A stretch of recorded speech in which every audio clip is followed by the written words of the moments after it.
तो आज 4 साल हो गया, हम लोग खुशी से बात आप लोग को बोल पाएंगे।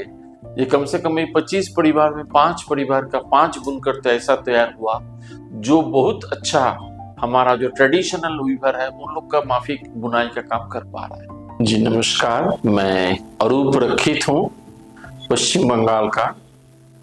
हम लोग एक संस्था बनाए हैं, उसका नाम है MG ग्रामोद्योग सेवा संस्थान फाउंडेशन। हम लोग अभी जो काम कर रहे हैं पश्चिम बंगाल का पुरुलिया जिला का मानबाजार 1 ब्लॉक का कमता जंगीदरी पंचायत के अंतर्गत एक छोटी सी गांव है आदिवासी लोग का।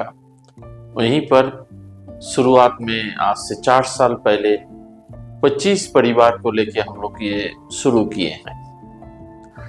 महिला लोग को हम लोग 3 काम सिखाना शुरू किए थे। पहला काम था बुनाई, जो हाथ से बना हुआ धागा, उसी धागा से हम लोग कपड़ा का बुनाई का काम सिखाया। उसका बाद धीरे धीरे हमने जो चालू किए हैं चरखा में, अंबर चरखा में धागा तैयार करना सिखाना।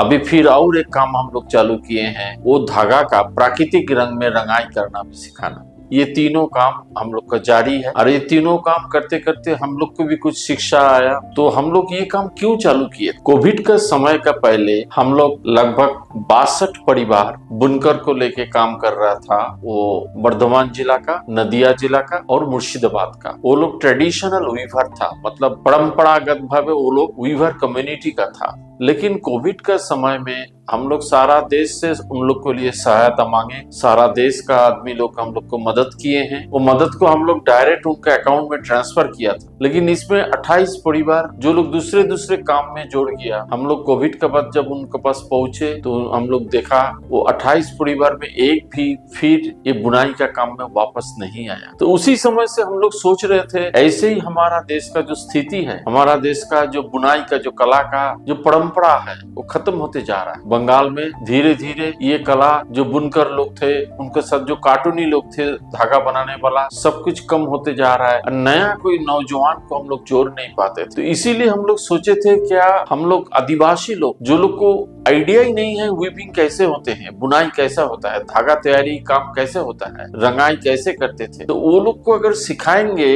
तो ये हो सकता क्या वो लोग सीख पाएंगे क्या? इतना आसान है क्या वो चीज? और वो चीज सिखाने में उन लोग का उसमें जो कैलकुलेशन है, जो मैथमेटिक्स है, उसमें जो केमिस्ट्री है, उसमें जो फिजिक्स है, उसको हम लोग कैसे समझाएं? क्योंकि उसका बाद हम लोग वीवर सर्विस सेंटर और बहुत बड़े बड़े संस्था जो लोग NGO लोग है सबसे बात किया। सभी लोग बोल रहे हैं हम लोग ट्रेडिशनल से काम करते हैं, नॉन ट्रेडिशनल से कोई नहीं काम कर रहा है हम लोग। बाद में हम लोग को पता चला हमारा देश में और 2 जगह में 2 संस्था ये काम जारी रखे हैं। भील कम्युनिटी का साथ हमारा देश का आदिवासी अकादमी गुजरात का तेजगढ़ का, उन्होंने ये एक्सपेरिमेंट कर रहा है। और आंध्रा में अनंतपुर जिला में टिम्बक्टू कलेक्टिव इस तरीका का एक्सपेरिमेंट वहाँ का 12 आदिवासी परिवार से कर रहा है। जो लोग समझ पाएंगे क्या और ये वीविंग टेक्निक इस तरीका से करने से आगे चलते वो वीविंग और बेटर होगा क्या। तो आज 4 साल हो गया, हम लोग खुशी से बात आप लोग को बोल पाएंगे। ये कम से कम 25 परिवार में 5 परिवार का 5 बुनकर तो ऐसा तैयार हुआ जो बहुत अच्छा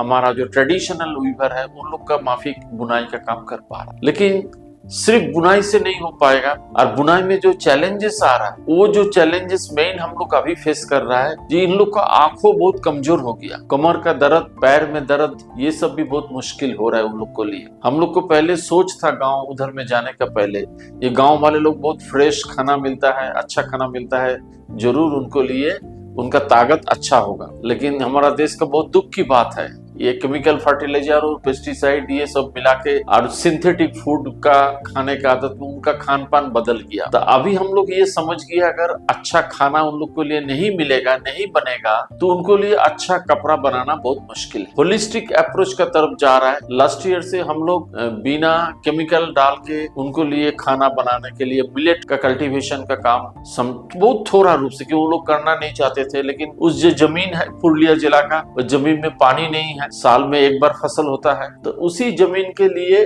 मिलेट बहुत अच्छा है, ये रिकमेंडेशन किए हैं एग्रीकल्चर साइंटिस्ट वाले लोग। लेकिन ये लोग मिलेट करने के लिए तैयार नहीं है। हम लोग कोशिश कर रहे हैं और थोड़ा सपोर्ट जुगाड़ करने के लिए। जैसे इनका मिलेट का काम आगे बढ़े। मिलेट का प्रोसेसिंग वाला काम वो बहुत चैलेंजिंग काम है, क्योंकि पहले जमाना का माफिक मिलेट को उसको क्लियर करने के लिए जो तरीका है वो तरीका बहुत मुश्किल है। अभी मशीनरी इस्तेमाल करना पड़ेगा, मशीन को भी जुगाड़ खरीदना, ये सब काम आगे हमारा नहीं हो पा रहा है। लेकिन एक चीज तो निश्चित हो गया, अगर हम लोग सही से इन लोग को फूड का बंदोबस्त कर पाएंगे, सेफ फूड, तो आदिवासी लोग भी अच्छा वीविंग का काम, स्पिनिंग का काम, रंगाई का काम कर पाएंगे जो नेचुरल है। तो अभी सवाल उठते हैं, आज का समय में ये नेचुरल स्पिनिंग, वीविंग और डाइंग का काम जरूरत है क्या? हम लोग इस बात को लिए जो बताना चाहते हैं, जो हम लोग समझे हैं, आज दुनिया में सबसे बड़ा चैलेंज हो गया क्लाइमेट चेंज। और ये क्लाइमेट चेंज का कारण है दुनिया का इकोसिस्टम बदलते जा रहा है, दुनिया का क्लाइमेट बदलते जा रहा है। इसका एक इंपॉर्टेंट इशू है, जो हम लोग कपड़ा यूज कर रहा है, एक कपड़े का धागा में पॉलिएस्टर है, पॉलिएस्टर फाइबर है। हम लोग हर आदमी के घर में वॉशिंग मशीन है। जब हम डालते हैं कपड़ा वॉशिंग मशीन में पानी के साथ, तो उसका टेक्नोलॉजी ऐसा ही है, जब वो घूम घूम के वॉश कर रहा है तो माइक्रो प्लास्टिक फॉर्म में प्लास्टिक पानी के साथ निकल जाते हैं, जो हमारा मिट्टी को, जो हमारा जमीन को, जो हमारा पानी को, हमारा नदी को, हमारा तालाब को, हमारा समुद्र को बर्बाद कर रहे हैं। इतने हजारों टन जो माइक्रो प्लास्टिक फॉर्म में प्लास्टिक समुद्र का नीचे पहुंच जाते हैं, वो समुद्र का इकोसिस्टम, उनका क्लाइमेट में चेंजेस लाते हैं, और उसका चलते ही दुनिया में पर्यावरण में ये मुश्किल अभी हो रहा है। तो आगे चलते बिना पॉलिएस्टर, बिना प्लास्टिक का धागा बनाने का जो बहुत सहज उपाय है, वो है चरखा। तो चरखा स्पिनिंग इसी के लिए आगे का चलते जरूरी है। उसका रोजगार, गांव का लाइवलीहुड में चेंजेस ला सकते हैं। और दो प्रॉब्लम हमारा पुरुलिया जिला का, बांकुड़ा जिला का नहीं, पूरा पश्चिम बंगाल में आप बोल सकते हैं पूरा ईस्ट इंडिया का और नॉर्थ ईस्ट इंडिया का चैलेंजेस है, वो है माइग्रेंट लेबर। हम लोग कोविड के समय में देखे थे, लाखों लाखों श्रमिक हमारा साउथ इंडिया से पैदल जा रहा है बंगाल तरफ, बिहार तरफ, झारखंड तरफ। तो उनको अपना गाँव में ही उनका रोजगार मिलना और अपना गाँव में ही उनको लिए एनर्जी का कंजर्वेशन का काम में उनको जोड़ना, ये बहुत जरूरी हो गया आज का समय में। आज जो हम लोग ईरान और यूएस का जो लड़ाई देख रहे हैं, हमारा देश में एलपीजी का जो स्थिति हुआ, तो हम लोग को अपना बलबूते में स्ट्रेंथन होना चाहिए, अपना बलबूते में चलने का शिक्षा होना चाहिए। इसके लिए जंगल का रक्षा होना चाहिए, जंगल का विकास होना चाहिए। जंगल हमारा आने वाला पीढ़ी के लिए बहुत जरूरी है क्लाइमेट के तरफ। तो इसीलिए हम लोग जो शुरू किए हैं, एक चैलेंज हम लोग देख रहे हैं, आज के बच्चे लोग जो पढ़ाई करते हैं भूल जाते हैं, कंसंट्रेशन नहीं है। तो हम लोग ये भी देख चुके हैं, जो अगर चरखा स्पिनिंग का काम बच्चे लोग कर रहा है, तो धीरे धीरे उनका माइंड का कंसंट्रेशन बढ़ते जा रहा है। तो हम स्कूल का बच्चे को स्पिनिंग का काम सिखा रहा है, क्योंकि हम चाहते हैं जल, जमीन, जंगल का रक्षा के लिए गांव का बच्चे को भी जोड़ना।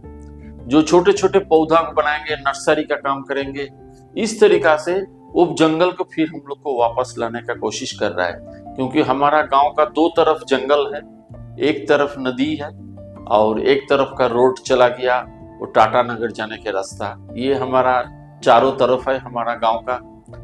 तो हम लोग एक छोटा गांव को मॉडल दिखाना चाहते हैं, किस तरीका से ये कर पाएंगे।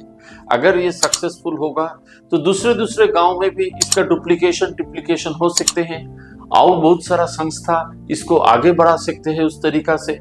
ये जरूरी नहीं है सभी को हम लोग का साथ जोड़ के हमारा संस्था का बैनर में ये काम करना। हमारा जो लर्निंग हुआ, ये लर्निंग को हम आगे बढ़ाना चाहते हैं। आप लोग का माध्यम से ये बात को हम लोग सबका सामने रखना चाहते हैं, और ये निवेदन करते हैं, एक बार हम लोग का गांव में पहुंचे तो उन लोग को भी हिम्मत बढ़ेगा। हमारा गांव का महिला लोग जो ये काम में जुड़े हुए हैं, उनका हिम्मत बढ़ेगा, हमारा बच्चे लोग को हिम्मत बढ़ेगा। और जो हम ऑल्टरनेटिव का बात कर रहे हैं, जो हम सस्टेनेबिलिटी का बात कर रहे हैं, जो हम क्लाइमेट चेंज का बात कर रहे हैं, ये बात रियलिटी में कहाँ पर है, गांव वाले लोग किस तरीके से इसको समझते हैं और वो लोग क्यों मदद नहीं कर पाते हैं। तो इसको लिए आप लोग सबका मदद मांग रहा है। वो एक बार हमारा गांव तरफ पहुंचने के लिए, दिखने के लिए, समझने के लिए अच्छा लगेगा। तो हम लोग हाथों हाथ मिलके बहुत सारा हमारा देश का गांव में इसको आगे ले चलेंगे। नमस्ते, जय हिंद।